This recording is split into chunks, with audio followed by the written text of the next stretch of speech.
Hello दोस्तों, आज इस पावर प्लांट इंजीनियरिंग के क्लास में आप लोग का स्वागत है। और आज हम लोग पढ़ेंगे कोयला आधारित थर्मल पावर प्लांट के लाभ, advantage of coal based thermal power plant. इसके पहले वाली क्लास में थर्मल पावर प्लांट के बारे में मैंने बताया है और आज हम पढ़ेंगे कोयला आधारित प्लांट के जो लाभ या नुकसान क्या क्या होते हैं।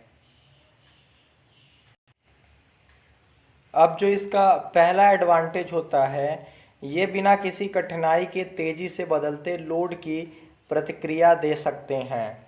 नाउ सेकेंड, जनरेटेड हीट के एक भाग को विभिन्न उद्योगों में एक प्रोसेस स्टीम के रूप में प्रयोग किया जा सकता है। और थर्ड जो पॉइंट है, स्टीम इंजन और टरबाइन लगातार 25% से अधिक ओवरलोड के तहत कार्य कर सकते हैं। उपयोग किया जाने वाला फ्यूल सस्ता होता है। और नाउ नेक्स्ट पॉइंट है, यह डीजल पावर स्टेशन की तुलना में उत्पादन लागत में सस्ता होता है। तो जो कोयला आधारित थर्मल पावर प्लांट है, अगर देखा जाए उसका एडवांटेज, तो बहुत सारे एडवांटेज हैं इसके कि यह क्या है, बदलते हुए लोड में अपनी प्रतिक्रिया दे सकता है या फिर बदलते हुए लोड में भी क्या है, ये चल सकता है। और जो इसका टरबाइन वगैरह होता है, ये ओवरलोड यानी कि 25% अधिक ओवरलोड रहेगा तब भी क्या करेगा, वो कार्य कर सकता है। और आप लोग नेक्स्ट पॉइंट जो लिखा है कि इसका फ्यूल सस्ता होता है, तो कोयला बेस्ड जो थर्मल पावर प्लांट होते हैं उसे एज ए फ्यूल के रूप में कोयला इस्तेमाल किया जाता है। और आप लोग जानते हैं कि भारत में कोयला आसानी से प्राप्त हो जाता है और यह डीजल पावर स्टेशन की तुलना में उत्पादन में सस्ता होता है। तो अब तक हम लोगों ने पढ़ा थर्मल पावर प्लांट यानी कि कोयला बेस्ड जो थर्मल पावर प्लांट है उसके एडवांटेज, और अब हम लोग पढ़ेंगे जो इसके डिसएडवांटेज होते हैं। तो कोयला आधारित थर्मल पावर प्लांट के नुकसान, disadvantages of coal based thermal power plant. पहला है, मेंटेनेंस और ऑपरेटिंग कॉस्ट अधिक होती है। क्यों मेंटेनेंस कॉस्ट अधिक होती है? क्योंकि जब कोयले को बर्न कराया जाएगा, जलाया जाएगा, तो जाहिर सी बात था उसमें धुआं इत्यादि निकलेंगे और वो जाके नली में क्या हो जाते हैं, जम जाते हैं, जिसकी वजह से मेंटेनेंस कॉस्ट और पावर प्लांट की अपेक्षा इसकी थोड़ी सी ज़्यादा होती है। नाउ अगला पॉइंट है, निर्माण कार्य लंबे समय की आवश्यकता होती है। क्योंकि ये पावर प्लांट क्या है, काफ़ी एरिया में विकसित होता है और इसमें बहुत सारे इक्विपमेंट की भी आवश्यकता होती है। इस वजह से इसका जो निर्माण कार्य होता है उसमें समय ज़्यादा लगता है। बड़ी मात्रा में जल की भी आवश्यकता होती है, क्योंकि बॉयलर क्या करता है, जल को ही स्टीम में कन्वर्ट करता है। इस वजह से क्या है, फीडिंग वाटर के लिए जल की आवश्यकता ज़्यादा होती है, जिस वजह से कोशिश किया जाता है कि जो थर्मल पावर प्लांट हैं वो कहीं ऐसे जगह बनाए जाए जहाँ पे पानी जो है आवश्यक मात्रा में आसानी से मिल सके। कोयला हैंडलिंग में बड़ी कठिनाई का अनुभव होता है। ये भी एक बहुत बड़ी प्रॉब्लम रहती है थर्मल पावर प्लांट में कि जो कोयला हैंडलिंग सिस्टम है इसको भी एक सुचारू रूप से चलाने के लिए स्टाफ की ज़रूरत पड़ती है और कई सारी बाधाएं इसके अंतर्गत भी आती रहती हैं। और अगला जो इसका डिसएडवांटेज है वो है, प्लांट में धुएं और हीट के कारण परेशानियों की उपस्थिति। प्लांट में जाहिर सी बात है, अगर कोयले को बर्न कराया जा रहा है, कोयले को जलाया जा रहा है, तो हीट के साथ साथ उसमें धुआं भी निकलेगा, राख भी निकलेगा, तो उससे क्या है, परेशानियां बढ़ती हैं। वहाँ पे कार्य करने वाले जो कारीगर होंगे, जो मैकेनिक कार्य कर रहा होगा या जो मजदूर काम कर रहा होगा, उसको क्या, उससे परेशानियां होंगी और भी एटमॉस्फेयर में दिक्कतें होती हैं, एटमॉस्फेयर प्रदूषित भी होता है। अच्छी गुणवत्ता वाले कोयले की अनुपलब्धता। भारत में क्या है, अच्छी गुणवत्ता वाले कोयले आसानी से नहीं मिल पाते हैं, जिस वजह से इसमें भी दिक्कतें आती हैं। अधिकतम ऊर्जा की क्षति होती है, लॉसेस भी क्या है, एनर्जी किसमें ज़्यादा होती है। और जो सबसे मेन पॉइंट है वो ऐश हटाने की समस्या, यानी कि कोयला जलाने के बाद जो राख बच जाता है, जैसा कि मैंने इसके पहले वाले वीडियो में ऐश हैंडलिंग सिस्टम को बताया है। तो अगर कोयले की जगह अगर आप दूसरा फ्यूल इस्तेमाल करेंगे या दूसरा किसी पावर प्लांट का इस्तेमाल करते तो वहाँ पर राख नहीं होता, तो उस सिस्टम का यूज नहीं करना पड़ता, जिस वजह से ऐश हटाने की भी समस्या आती रहती है कि ऐश को कैसे हटाया जाएगा, कहाँ पे डिस्पोज किया जाएगा, एक जगह से दूसरी जगह ले जाने में भी समस्या, वहाँ रखने में भी समस्या। ये बहुत बड़ी समस्याओं का सामना करना पड़ता है कोयला आधारित थर्मल पावर प्लांट में। और अगला टॉपिक है बॉयलर। बॉयलर के बारे में पढ़ेंगे हम। बॉयलर अधिनियम 1923 के अनुसार स्टीम जनरेटर एक क्लोज्ड पैसेज है जिसमें फ्यूल के दहन के परिणाम स्वरूप उत्पन्न हीट से जल को गर्म करके उच्च तापमान और दाब वाली स्टीम का उत्पादन किया जाता है। इसमें 5 गैलन से अधिक जल की क्षमता लगभग 5 × 4.54609 इज इक्वल टू 22.73, यानी कि अगर आप इसको कैलकुलेट करेंगे तो 22.73 लीटर है। और यह इसके संचालन और रखरखाव के लिए आवश्यक उपकरणों से सुसज्जित है। मेनली आपका जो बॉयलर का काम होता है ये क्या करता है, वाटर को स्टीम में कन्वर्ट कर देता है, बस यही इसका मेन काम है। एक बॉयलर के कार्य यानी कि जो फंक्शन होते हैं बॉयलर के वो कौन कौन से होते हैं। पहला, भट्टी में ईंधन के दहन के परिणाम स्वरूप उत्पन्न हीट का जल को स्थानांतरण, यानी कि जो भट्टी से ईंधन का जब दहन होता है तो उससे जो हीट निकलती है और जल को क्या करता है, वो स्थानांतरित कर दिया जाता है हीट। ये बॉयलर का कार्य होता है। दूसरा कार्य, जल को गर्म करके वांछित दाब और तापमान की भाप का उत्पादन और स्टोर करना। ठीक है। थर्ड पॉइंट है, आवश्यकता अनुसार विभिन्न क्वालिटी लेवल स्टीम को टरबाइन को भेजना, जैसे कि सैचुरेटेड स्टीम, ड्राई और सैचुरेटेड स्टीम और सुपर हीट स्टीम आदि। तो मेनली आपको 3 पॉइंट बताया गया, आगे हम आपको 4th 5th पॉइंट बताएंगे। पहले इन 3 पॉइंट को समझ लेते हैं। पहला क्या है कि भट्टी में जो ईंधन का दहन होगा उससे जो हीट उत्पन्न होगी उसको जल को स्थानांतरित कर देगा।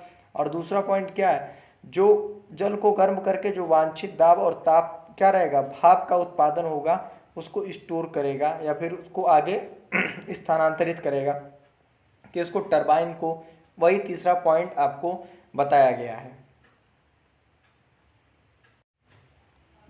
अब अगला जो आपका टॉपिक है ये है स्टीम का उपयोग, यूजेज ऑफ स्टीम, यानी कि भाप के क्या क्या उपयोग होते हैं। बॉयलर से प्राप्त स्टीम का उपयोग उद्योगों और अन्य क्रियाओं में किया जाता है। पहला, पावर उत्पादन के लिए। यहाँ पे सिर्फ स्टीम की बात की गई है कि स्टीम का जो उपयोग होता है ये कहाँ कहाँ पे होता है। तो बेसिकली उद्योगों में या फिर और भी कई क्रियाएं होती हैं, जैसे इंडस्ट्रियल यूज, जो कि आपको हम बताएंगे कि इंडस्ट्रियल यूज में कहाँ कहाँ किया जाता है, किस जगह पे किया जाता है। तो पहला जो आपका है पावर उत्पादन के लिए, जो कि आप लोग पढ़ रहे हैं जैसे, ठीक है। बॉयलर से निकलने वाली स्टीम में दाब एनर्जी होती है। इस दाब से टरबाइन के रोटर को चलाकर मैकेनिकल पावर प्राप्त की जाती है। स्टीम इंजन में पिस्टन को स्टीम दाब ऊर्जा द्वारा बैकवर्ड गति प्राप्त होती है। क्रैंक शाफ्ट पर पावर प्राप्त करने के लिए क्रैंक के माध्यम से इस स्पीड को रोटेटेड स्पीड में परिवर्तित होता है। दूसरा, औद्योगिक उपयोग। कपड़ा मिलों में ब्लीचिंग के लिए स्टीम का उपयोग किया जाता है। इसके अलावा चीनी मिलों, रासायनिक उद्योगों, लॉन्ड्री आदि के उद्योगों में भी स्टीम का उपयोग किया जाता है। पहले आप लोग को मैंने जैसा कि बताया कि स्टीम होता क्या, स्टीम को क्या बोलते हैं, शुद्ध भाषा में भाप बोलते हैं। जैसे पानी को आप अधिक गर्म कर देंगे तो क्या बन जाएगा, वो भाप बन जाएगा, तो उसी को अंग्रेजी में स्टीम बोला जाता है। तो स्टीम का उत्पादन जो किया जाता है ये अधिकतर बॉयलर से ही किया जाता है। तो इसके द्वारा जो स्टीम बनाया जाता है बॉयलर के द्वारा, वो 2 जगह पे बेसिकली इस्तेमाल किया जाता है। पहला, पावर उत्पादन के लिए, जैसा कि हम पावर प्लांट में यानी कि थर्मल पावर प्लांट में पढ़ते हैं, और दूसरा औद्योगिक उपयोग में भी किया जाता है। पावर प्लांट में जो स्टीम होता है, बॉयलर से जो स्टीम बन के निकलता है, वो टरबाइन के जो रोटर होते हैं ना उनको चलाता है। ये जब ये प्रेशर के द्वारा वहाँ जाएगा तो टरबाइन का रोटर वो मूव करने लगेगा और मैकेनिकल पावर जनरेट कर देगा, जिससे कि इलेक्ट्रिक एनर्जी आपकी बन जाएगी आगे। और दूसरा है जो औद्योगिक उपयोग। औद्योगिक उपयोग में ये कहा गया है कि ये कपड़ा मिलों में और जो लॉन्ड्री का काम होता है, जैसे कि कपड़ा धुलने वगैरह में जो ये काम करते हैं सुखवाने में, तो वहाँ भी स्टीम का उपयोग किया जाता है। चीनी मिल में भी इसका उपयोग किया जाता है। और अधिकतर इसका उपयोग स्टीम का ये रासायनिक उद्योगों में, यानी कि जो केमिकल इंडस्ट्रीज होती हैं इनमें भी स्टीम का उपयोग किया जाता है। यानी कि आप ये कह सकते हैं कि स्टीम यानी भाप का उपयोग पावर जनरेटर सिस्टम यानी कि पावर प्लांट में होता है, उसके साथ साथ इंडस्ट्री में भी होता है। अगला टॉपिक है बॉयलर के मुख्य भाग, यानी कि बॉयलर के जो मेन भाग होते हैं वो कौन से होते हैं। पहला है बॉयलर सेल। यह एक बेलनाकार आकृति है जो स्टील की मोटी चादरों द्वारा बनाई जाती है। इसके सिरे मुड़े हुए शीट द्वारा फ्लैट या उत्तल आकार में क्लोज्ड होते हैं। यह जल एकत्र करता है और उत्पन्न स्टीम को जल के ऊपरी खाली स्थान में एकत्र करता है। इस पर विभिन्न भाग माउंटेड होते हैं। दूसरा है फर्नेस। फर्नेस को हिंदी में भट्ठी बोला जाता है। यह बॉयलर के अंदर या बाहर लगी होती है। इसमें फ्यूल को जलाया जाता है। इसमें फायर प्रूफ ईंटों का लेबल लगा होता है। भट्टी में फ्यूल भेजने और गैस को बाहर निकालने की उचित व्यवस्था होती है। फर्नेस को आप कह सकते हैं कि जो बॉयलर होता है या भी पावर प्लांट का, थर्मल पावर प्लांट का सबसे मेन भाग होता है। क्यों? क्योंकि भट्टी में फ्यूल को जब तक जलाया नहीं जाएगा तब तक वहाँ से आग नहीं निकलेगी, हीट नहीं निकलेगी। जब तक हीट नहीं निकलेगी तब तक पानी गर्म नहीं होगा। इस वजह से इसको मेन भाग बोला जाता है। बॉयलर और फर्नेस दो ही मेन भाग होते हैं। तो जो बॉयलर होता है, बॉयलर के अंदर या बाहर ही फर्नेस लगा होता है, क्योंकि बॉयलर को इसके डायरेक्ट संपर्क में लाया जाता है। क्योंकि इसके द्वारा जब हीट निकलेगी तो डायरेक्ट बॉयलर में ही जाएगी। ठीक है। और फर्नेस जो होता है, भट्टी होता है, आप लोग छोटी सी भट्टी देखते होंगे तो उस पर एक लेबल लगा होता है। या तो मिट्टी का ही लेबल लगा दिया जाता है या किसी भी मटेरियल का लेबल, ऐसा मटेरियल लगाया जाता है जिससे कि जो हीट है उसका दूसरी तरफ ट्रांसफर ना हो। ठीक है। उसको आप फायर ब्रिक्स भी बोलते हैं या अग्निशव परत भी बोलते हैं उसको। और नेक्स्ट है आपका थर्ड जो पॉइंट है वो है वाटर ट्यूब, यानी कि जिसको हिंदी में जल ट्यूब बोला जाता है। बॉयलर को जल भेजने के लिए उपयुक्त आकार के बेलनाकार ट्यूबों के साथ लगाया जाता है। और चौथा पॉइंट है चिमनी। भट्टी में फ्यूल के दहन के परिणाम स्वरूप उत्पादित फ्लू गैसों का उपयोग जल गर्म करने के लिए किया जाता है। फिर चिमनी के माध्यम से फ्लू गैसों को पंप किया जाता है। ऐसी इसमें ऐश धूल के कण होते हैं जो विभिन्न उपकरणों द्वारा उत्पन्न होते हैं और शुद्ध फ्लू गैसों को वायुमंडल में छोड़ा जाता है जो प्रदूषण को कम करते हैं। चिमनी जो कि आप लोग देखते होंगे कि जहाँ पे फर्नेसेस होती हैं वहाँ पे चिमनी एक लगा होता है ऊपर में, जिससे कि क्या होती हैं, गैसें निकलती हैं, धूल के कण को अलग करके जो फ्लू गैसेज होती हैं उनको एटमॉस्फेयर में छोड़ दिया जाता है। अधिकतर जो आपकी फ्लू गैसें होती हैं इसमें राख के भी कुछ कण होते हैं और धूल के भी कुछ कण होते हैं, जिनको फैक्ट्री वाले या पावर प्लांट वाले ये कोशिश करते हैं कि अलग कर लिया जाए और जो फ्लू गैसेज हों वो शुद्ध हों और उसको एटमॉस्फेयर में छोड़ा जाए, जिसकी वजह से ज़्यादा प्रदूषण ना हो। अब है बॉयलरों का वर्गीकरण, क्लासिफिकेशन ऑफ बॉयलर। बॉयलर का वर्गीकरण निम्न आधारों पर निर्भर करता है। जल और गर्म गैसों की सापेक्ष स्थिति पर निर्भर करता है। पहला है फायर ट्यूब बॉयलर और दूसरा है जल ट्यूब बॉयलर। और दूसरा टाइप्स है क्लासिफिकेशन करने का, ये है भट्टी की स्थिति पर निर्भर करता है। पहला है इंटरनली फायर्ड बॉयलर और दूसरा है एक्सटर्नली फायर्ड बॉयलर। थर्ड जो है बॉयलर की अक्ष की स्थिति पर निर्भर करता है। पहला है क्षैतिज बॉयलर, दूसरा ऊर्ध्वाधर बॉयलर और तीसरा झुका हुआ बॉयलर। फोर्थ पॉइंट है जल और स्टीम की सर्कुलेशन विधि पर निर्भर करता है, जो कि फोर्स्ड सर्कुलेशन और प्राकृतिक सर्कुलेशन। पांचवा जो टाइप्स है क्लासिफिकेशन करने का वो है उद्देश्य के आधार पर, मोबाइल बॉयलर, स्टेशनरी बॉयलर और मैरीन बॉयलर। छठा टाइप्स है प्रयुक्त ईंधन की प्रकृति के आधार पर, कोयला fired boiler, oil fired boiler और गैस फायर्ड बॉयलर।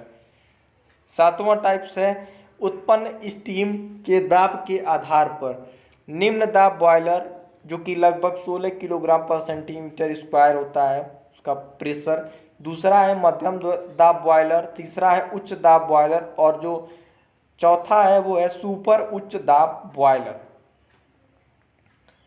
आठवां और लास्ट टाइप है जो कि स्टीम उत्पादन क्षमता के आधार पर, ये अलग अलग पेस्ट पे क्या कर दिया गया है, बॉयलर को क्लासीफाई कर दिया गया है। कम क्षमता वाला बॉयलर जिसकी क्षमता कम होगी, यानी कि 10 टन पर आवर लगभग होगा या इससे कम होगा, तो ये आपका कम क्षमता वाला बॉयलर हो जाएगा। दूसरा मध्यम क्षमता वाला बॉयलर और तीसरा उच्च क्षमता वाला बॉयलर। और अगला टॉपिक है विभिन्न प्रकार के कम दाब वाले बॉयलर, यानी कि पहले जो लो प्रेशर बॉयलर है उनको पढ़ेंगे। इसमें पहला आता है fire tube type boiler. First type होगा सरल ऊर्ध्वाधर boiler, simple vertical boiler. And now second Cochran boiler, और थर्ड है लोकोमोटिव बॉयलर, और चौथा जो है ये है लंकाशायर बॉयलर। अब एक एक करके इसको पढ़ेंगे। पहला आपका है सरल ऊर्ध्वाधर बॉयलर। आपका नेक्स्ट पेज में ये फिगर दिखाया गया है, उसमें आपको बताएंगे कि इसका फिगर किस तरह से रहता है और कहाँ कहाँ पर इसके जो भी पार्ट हैं वो सेट होते हैं। ये खोखले आंतरिक बेलनाकार आकार का बना होता है। इस आंतरिक खोल के ऊपर एक आंतरिक खोल रखा गया है। इसमें हम लोग पहले पढ़ेंगे वाटर ट्यूब बॉयलर के बारे में। पहला जो वाटर ट्यूब बॉयलर है वो है बैबकॉक और विल्कैक्स बॉयलर। यह बॉयलर नीचे आपको फिगर में दिखाया गया है, मैं आपको छोटा करके दिखा देता हूँ, ठीक है। यह बॉयलर एक बाहरी ज्वलनशील प्रकार का जल ट्यूब बॉयलर है। इसमें एक स्टीम और जल का एक क्षैतिज ड्रम होता है। इसके ऊपर एक ऊपर का हेडर और डाउन टेक हेडर लगा हुआ होता है। दोनों हेडर समानांतर क्रम में और क्षैतिज से 22 डिग्री झुकाव पर लगी जल ट्यूब द्वारा जोड़ देते हैं।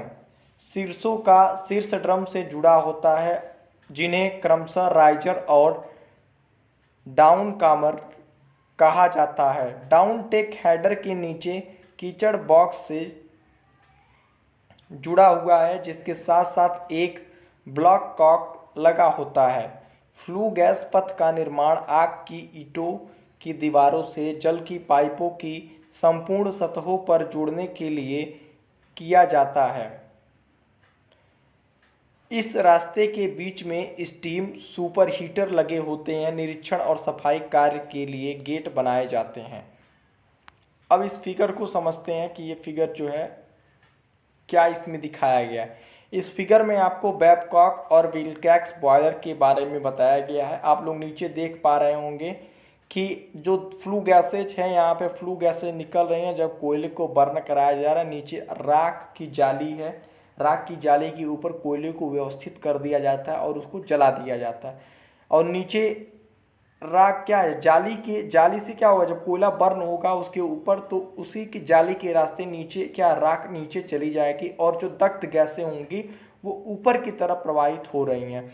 नीचे में क्या है, आपकी वाटर ट्यूब यानी कि जल नली दिखाई गई है। जो ट्यूब है जो कि थोड़ी सी एंगल में रहती हैं वो दिखाया गया है। उसके ऊपर सुपर हीटर है और फ्लो ऑफ फ्लू गैसेज यानी कि फ्लू गैसेज का जो प्रवाह होगा वो ऊपर की तरफ चलता जाता है। ऊपर में सेफ्टी वाल्व है, प्रेशर गेज लगा हुआ है और स्टॉप वाल्व है, ठीक है। और नीचे की तरफ आपका ड्रैमर है। फ्लू गैसेस को के पथ के बारे में पढ़ते हैं। सबसे पहले जल प्रवेश गेट से ड्रम में एक निश्चित सीमा तक जल भरा जाता है। भट्ठी में कोयले के दहन द्वारा उत्पादित फ्लू गैस जल ट्यूबों को ऊपर उठाती हैं और गर्म करती हैं। फ्लू गैस मार्ग में दीवारों और वैसट की हीट करके अपनी दिशा बदल लेते हैं। इस मार्ग में सुपर हीटर को गर्म करके जल ट्यूब के शेष मार्ग को गर्म करने के बाद फिर चिमनी के बाहर निकल जाती हैं। डैम्पर द्वारा फ्लू गैस के प्रवाह को कंट्रोल करता है, जो स्वचालन रूप से भट्ठी में एक वैक्यूम उत्पन्न करता है और दहन के लिए आवश्यक एयर प्रवेश करते होती रहती हैं। अब फ्लू गैसेस के पथ की बात करें, अगर आपको बेहतर समझाने की कोशिश करें तो फ्लू गैसेस क्या होती हैं, निकलती हैं और वहाँ से वाटर को गर्म करते हुए आपकी जो वाटर को गर्म करते हुए और सुपर हीटर के माध्यम से आगे बढ़ते हुए चिमनी के रास्ते वो निकल जाती हैं। और ना अगला हेडिंग है जल और स्टीम पथ, यानी कि वाटर और स्टीम का पथ क्या होता है, रास्ता क्या होता है, उसको समझने की कोशिश करेंगे। डाउन टेक हेडर से जल ट्यूबों में प्रवेश करता है, ठीक है, और गर्म हो जाता है। इसके बाद उत्पन्न स्टीम ड्रम के में जल के ऊपर एकत्र होकर हेडर से गुजरती हैं। इस स्टीम को सुपरहीटर डक्ट में भेजा जाता है, जहां स्टीम सुपरहीट होती है और निकास वाल्व की ओर बढ़ती है। इस स्टीम को वाल्व से निकालकर टरबाइन या इंजन में भेजा जाता है। इस बॉयलर में ड्रम का व्यास लगभग 1.5 मीटर है और लंबाई 7.5 मीटर होती है। यानी कि जो बॉयलर में ड्रम का व्यास होता है वो 1.5 मीटर होता है और इसकी जो लंबाई होती है ये 7.5 मीटर होती है। जल ट्यूबों का जो व्यास होता है ये 8 से 10 मीटर तक होता है। स्टीम का उत्पादन अधिकतम 40 टन प्रति घंटे लगभग 40 बार किया जा सकता है। अब अगला टाइप्स का जो बॉयलर है ये है स्टर्लिंग बॉयलर। स्टर्लिंग बॉयलर नीचे आपको फिगर में दिखाया गया है। इसमें 3 स्टीम ड्रम और एक मड ड्रम यानी कि तलछटी ड्रम जिसको बोलते हैं वो होते हैं, जो कि फिगर में दिख रहा होगा। ऊपर में क्या है 3 ड्रम लगे हुए हैं जो कि गोल सर्कल टाइप का आपको दिख रहा होगा, जो स्टील स्ट्रक्चर की मदद से लटके हुए रहते हैं। क्योंकि ये जो ड्रम क्या है इनको व्यवस्थित करने के लिए किसी ना किसी चीज़ की सपोर्ट चाहिए होगी, इसीलिए स्टील का एक स्ट्रक्चर होता है जिस पे इनको फिक्स कर दिया जाता है। ये उसी की मदद से क्या होते हैं, लटके रहते हैं, ताकि ड्रम स्टील पाइप द्वारा जुड़े हुए होते हैं। ड्रम और ट्यूब को तापसह ईंटों से बनी दीवारों के बीच रखा जाता है ताकि ये दीवार से न जुड़े। दीवारों से घिरी एक भट्ठी बॉयलर की निचली सतह पर स्थित होती है। भट्ठी से निकलने वाली फ्लू गैस स्टीम के ड्रम और ट्यूब को गर्म करती है, जिससे जल स्टीम में परिवर्तित हो जाता है और ड्रम के शीर्ष पर इकट्ठा हो जाता है और गैस चिमनी के माध्यम से बाहर निकल जाती है। इसका मार्ग बेफल प्लेटों के माध्यम से बदल जाता है। ड्रम में जल का प्रवेश इकोनोमाइजर के माध्यम से किया जाता है। पहले ड्रमों में जल भरते हैं, जहां से जल ट्यूबों द्वारा ड्रम में जाता है। यहाँ कीचड़ कचरा आदि ड्रम तल में एकत्र हो जाता है, जो कि नीचे वाला आपको ड्रम दिख रहा होगा। इस कीचड़ के निकास वाल्व के द्वारा बाहर ले लेते हैं। मड ड्रम के साथ जल ड्रम 2 में जाता है, जहां इसे भट्ठी से जलने से उत्पन्न हुई गैसों को हीट से गर्म किया जाता है और ड्रम के ऊपरी भाग में स्टीम के रूप में इकट्ठा किया जाता है। इस स्टीम को स्टीम स्टॉप वाल्व द्वारा हटा दिया जाता है और इंजन या टरबाइन में भेजा जाता है। इस बॉयलर की स्टीम उत्पादन क्षमता लगभग 50 टन पर आवर और जो प्रेशर होता है ये 60 किलोग्राम पर सेंटीमीटर स्क्वायर होता है और इसका जो टेम्परेचर होगा वो 400 डिग्री सेल्सियस होगा। और नाउ थर्ड टाइप जो है ये है इकट्ठा परिचालन बॉयलर, वंस थ्रो बॉयलर। इस प्रकार के बॉयलर जल ट्यूब बॉयलर की सीरीज में ही आते हैं। इसमें मुख्य विशेषता यह है कि जल एक एंड पर ट्यूबों में प्रवेश करता है और दूसरे एंड तक पहुंचने तक पूरी तरह से ये स्टीम में बदल जाता है। इस प्रकार के बॉयलर को उच्च दाब बॉयलर के रूप में माना जाता है। मुख्य हाई ग्रेड बॉयलरों में से कुछ निम्न प्रकार के होते हैं। पहला है लामांट बॉयलर और दूसरा होता है बेंसन बॉयलर। इस प्रकार के बॉयलर का उपयोग अधिकतर बड़े थर्मल पावर प्लांट में किया जाता है, जो इस प्रकार के बॉयलरों के उच्च दाब और हीट स्टीम के कारण होते हैं। पहला है लामांट बॉयलर। इस बॉयलर में जल एक इकोनोमाइजर के माध्यम से स्टीम और जल के ड्रम में प्रवेश करता है। जल क्या करेगा, पहले इकोनोमाइजर में जाएगा, उसके बाद वो इकोनोमाइजर में जाने से क्या होता है थोड़ा हीट अप हो जाता है और उसके बाद जो है वो इस जल में ड्रम में क्या करेगा, वो प्रवेश करेगा। यहाँ से सेंट्रीफ्यूगल पंप द्वारा उच्च दाब पर ट्यूबों को जल भेजा जाता है। इन ट्यूबों में जल भट्ठी से प्राप्त हीट से गर्म किया जाता है। फिगर में आप लोग देख पा रहे होंगे, नीचे आपका इग्निशन रूम यानी कि दहन कक्ष है जिसमें दहन करवाया जाता है, कोयले को जलाया जाता है। ठीक है, उसके बाद जो फ्लू गैसेज हैं वो ऊपर की तरफ जाएंगी, भाप का निकास जो कि रास्ता बताया गया है, ठीक है, वो साइड से निकलता है। ऊपर में सुपर हीटर है, इकोनोमाइजर लगा हुआ है, स्टीम में बदल दिया जाता है और ड्रम में एकत्र किया जाता है। यह स्टीम फिर से सुपर हीटर में जाती है और ड्राई स्टीम का रूप ले लेती है, यानी सूखा हुआ स्टीम भाप का रूप ले लेती है। इस स्टीम को इंजन या टरबाइन पर भेजकर मैकेनिकल एनर्जी प्राप्त की जाती है। जैसा कि सारी प्रोसेस में यही किया जाता है कि पहले स्टीम को बनाया जाता है, फिर स्टीम को क्या किया जाता है, प्रेशर के द्वारा टरबाइन में भेजा जाता है और टरबाइन में भेजकर मैकेनिकल एनर्जी प्राप्त की जाती है। आप देख पा रहे होंगे कि मैंने अब तक जितने भी बॉयलर के बारे में बताया गया है उसमें कुछ कॉमन प्रोसेस हो रहे हैं। कुछ common process in the sense ये है कि पहले उसमें वाटर को फीड की जा रही है, वाटर को कुछ गर्म करके इकोनोमाइजर की सहायता से वाटर को फीड किया जा रहा है, फिर फ्लू गैसेस के माध्यम से उस वाटर को स्टीम में कन्वर्ट किया जा रहा है और फिर उस स्टीम को, वो जो स्टीम है वो प्रेशर के द्वारा आपको टरबाइन में भेजते हुए मैकेनिकल एनर्जी प्राप्त की जा रही है और वही मैकेनिकल एनर्जी इलेक्ट्रिक जनरेटर के द्वारा इलेक्ट्रिक एनर्जी में कन्वर्ट हो जाती है। दहन चैम्बर बॉयलर के निचले भाग में स्थित होता है जिससे उत्पन्न हुई गैसें चिमनी के माध्यम से बाहर निकलती है। क्रमशः इसकी हीट को जल की ट्यूबों, सुपर हीटर, इकोनोमाइजर और एयर प्रीहीटर में स्थानांतरित कर दिया जाता है। यह एक उच्च दाब बॉयलर है। यह लगभग 120 किलोग्राम पर सेंटीमीटर स्क्वायर दाब और 500 डिग्री सेंटीग्रेड तापमान पर 50 मीट्रिक टन पर आवर की दर से उत्पादन कर सकता है। तो ये तो बात हो गई लामांट बॉयलर की, ठीक है। अब हम बात करेंगे बेंसन बॉयलर की कि बेंसन बॉयलर किस प्रकार से कार्य करता है और कैसे कार्य करता है। इस बॉयलर में जल के ड्रम का उपयोग किया जाता है।